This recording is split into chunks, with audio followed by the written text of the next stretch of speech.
Adjusting RAM plus settings on the Samsung Galaxy smartphone. Select how much internal storage to use as virtual memory to improve app performance. Follow this guide for step-by-step instructions. Open your phone settings. Tap on Battery and Device Care.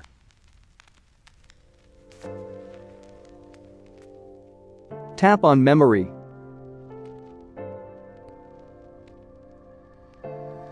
Select RAM Plus.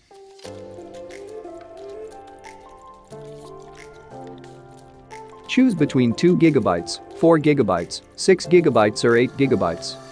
RAM Plus uses your phone's storage space to provide virtual memory.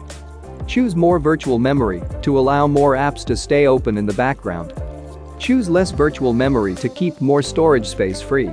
To change the amount of internal storage used as virtual memory, your phone needs to restart. Check to see if you still have any unsaved files open in apps before restarting.